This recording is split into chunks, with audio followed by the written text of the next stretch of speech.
Hello, YouTube fans. This is TheSkullKlown. I want to talk about Claire Obscure Expedition 33. Now, this is not a spoiler or anything like that because I haven't beaten the game. I'm about probably when you get to the fourth character. Yeah, I'll say that right now. I don't think that's much of a spoiler. When a major something happens to a character and then you get a new character. Mainly because the main villain is a fucking Alright, I have the motivation to beat that villain right now. Seriously. So if you guys haven't played Cleo Obscure 33, I want to say right now, this is not no spoiler or anything like that. I just want to talk about how the game is. To be quite honest with you, take a sip of my E&J nice and cold one with ice. Apple, by the way, not bourbon, apple. But I want to say that this game is good. The gameplay is pretty amazing. Each player has their own unique style. Obviously has their own unique style how to play. Hold on for a minute. Oh shoot! Damn, I've been talking all this time. I have no idea what I've been saying. Damn, that's crazy. Well, anyways, this game is good. I've been here for a half an hour and I just realized that it didn't play. Damn, that sucks. You know what? I'm going to drink to that because that sucks. Anyways, um, there's a part in the game that there's a part in the game that is really fun. Again, I don't want to spoil what happened because a major character, like, something happens to a major character and you're like, what the fuck? Um, Sophie is great. To be honest, in the beginning of the game, you get to play as her, and you're like, what the heck? And then you could literally, there's a part when she like bends down, you can see her panties and stuff, and I'm over here like, what the hell, game? It's French for a reason. French.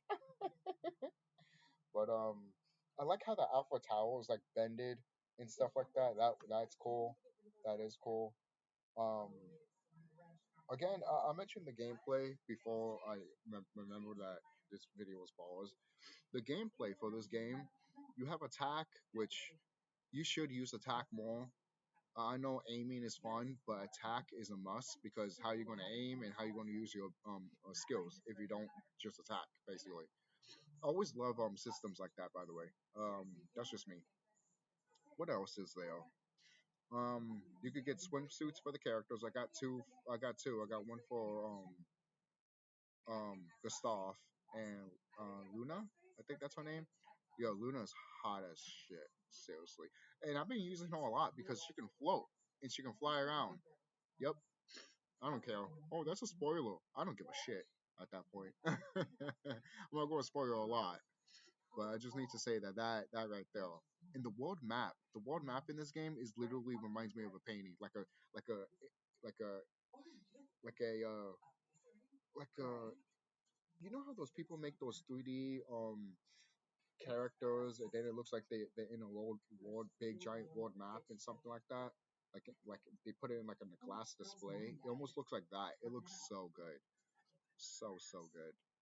Um, the boss fights are really good in this game. The boss fights remind me of Alice Madness Returns. To be honest, I mean, there's no boss fights in that game, but especially only the end. But they remind me of Alice Madness Returns of like them looking like puppets and like marionettes and stuff like that. That's what they remind me of the boss fights, in my opinion. I wonder if that says anything. You do get a reference to the paintress. You see a statue of the paintress in this game. Um, and Melel, I hope I'm saying her name right. Melel, the girl with the red hair. Yo, she goes through it in this game like crazy. Seriously, she goes through it for crying out loud, man. You know, and one of my favorite lines in the game. Also, we have to beat the paintress to get to him, and it's like, ooh, yeah, I bet. Yeah, she's just everyone's just pissed off at the big scene that happened, and I'm all like, people are pissed now. People are pissed, not just the player, but I bet the team is upset, and they are. They are. They're upset. Um, just a great moment. Just a great moment. And Andy Serkis playing that villain reminds me of freaking the Emperor for Final Fantasy 2. So good. Just so good. Um, what else could I talk about?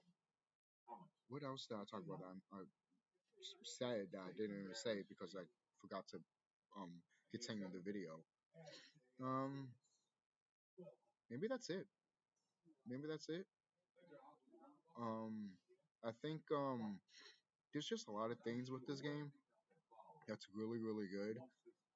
Again, the soundtrack reminds me of Shimigami, but also Final Fantasy 13, the series, Final Fantasy 13, 13-2, and Lightning Returns. This soundtrack reminds me of those games. I'm dead serious, guys. I don't care what no one says. It just reminds me of it. It really does. And going back to the gameplay, each character has their unique quirks of what they can do, and they can do like almost like a special. But you could keep on doing it if you're really good at it, basically, if you want to. They're not called special, but in a way they kind of are, you know. And it helps you really good in battle. It really does. Especially with Selfie, not Sophie, but there's another character that's called Selfie or Series or some shit like that. I forgot her name right now from the top of my head. I apologize, but she is a badass in this game. Seriously, seriously, especially the weapons that she gets. She basically has a double edge, a double wielded scythe. That's badass. That is badass. Um, that's just probably one of the best characters to use in that game. And obviously Mill also. Again, I hope I'm saying these names right. Mayo, Mayo. Yeah, hopefully I'm saying her name right. But she's good in this game too.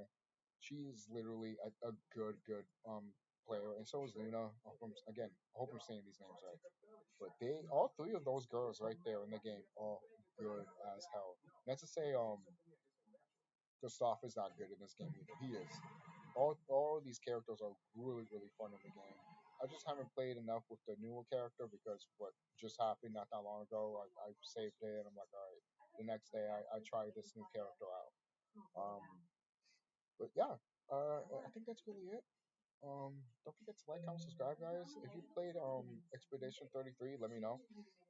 Again, I don't want to spoil a lot of things. I just want to give you my thoughts, my opinion, and I'm probably about like almost 15 or about 15 hours or 17 hours into the game.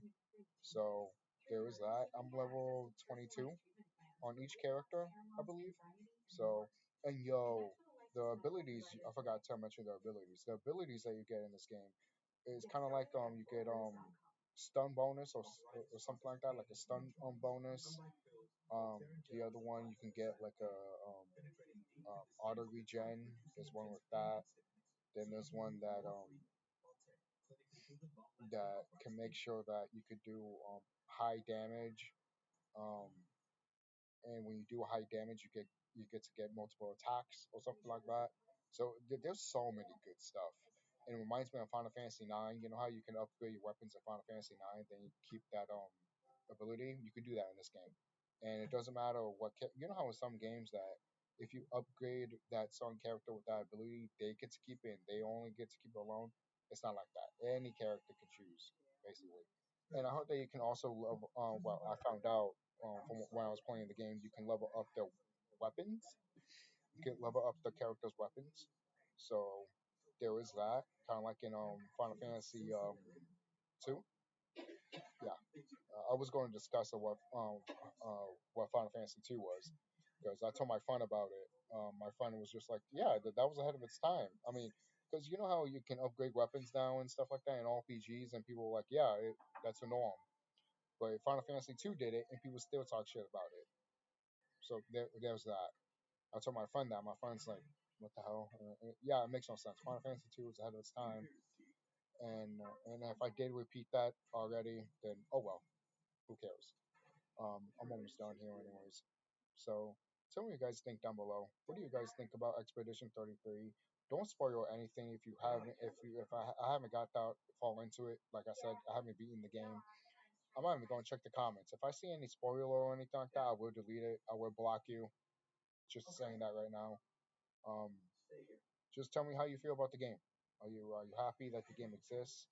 Are you having a good time with it? Tell me what you feel about the characters and the soundtrack. In my opinion, and tell me that you think. Tell me how you feel that the whole French, law, or no, not the France stuff. Tell me about that. Are you intrigued about it? Because we always get Japanese stuff or American stuff. The fact that we got something, about Paris or something like that in that type of world is nice. Something that I wouldn't see, not if you play 102 or 101 Dalmatians or something, on the PlayStation One. I mean, but yeah, like this game brought something that's unique to the table, something that I've been wanting for Square Enix to do for a long, long time, and they refuse to do it. They just refuse to do it, saying that Final Fantasy will never see RPG, turn-based RPG. You'll never see a mainline Final Fantasy turn-based RPG, which is like so ridiculous that they say that. You literally just told your whole fan base that want one, literally to fuck off. And I'm over here like, okay, then we're gonna go somewhere else, give money to Atlas because they're killing it, and give money to the people that made Expedition 33. So what are you gonna do, Square? What are you gonna do? What are you gonna say? You better not cry because that's your fault. You decided to cater to a whole bunch of people that don't care about any of this at all. Crying aloud, you have people over here saying, "Could Dragon Quest be action RPG so it could be something for me, or so I can get into the franchise? Get into the franchise while the what the game is. You know, people don't look at Star Wars or the MCU in the beginning saying that, hey, if it changes like this, then maybe I will get into it. And it's like, what? Like, it makes no sense, man. Seriously. You'd be surprised how many people like action around here, especially women. All right. So, um, I'll see you guys later. Don't forget to like, comment, subscribe. Be safe. And tell me what you guys think about Expedition 33. Tell me if you haven't played it or you want to play it. Or tell me if you think it looks interesting and you would love to get it or something like that. Because I know I'm going to get this game. I mean, I'm playing in my friend's house, so that's how I'm constantly talking about it and thinking about it and stuff like that. But I will get a PlayStation 5 and this game next month. So there was that. Um, yeah, and that's really it. I think this game is a must own on a PlayStation 5. I guarantee you, man. This game is a must own. I can't think of any other PlayStation 5 game that I wanted until when I saw this game for the very first time. Seriously. Once I heard the PS5 was out, then this was like one of the things that was being promoted. I'm over here like, what's that? It's called Expedition 33. Oh, really? Oh, that looks good. Oh, that's something that I always wanted.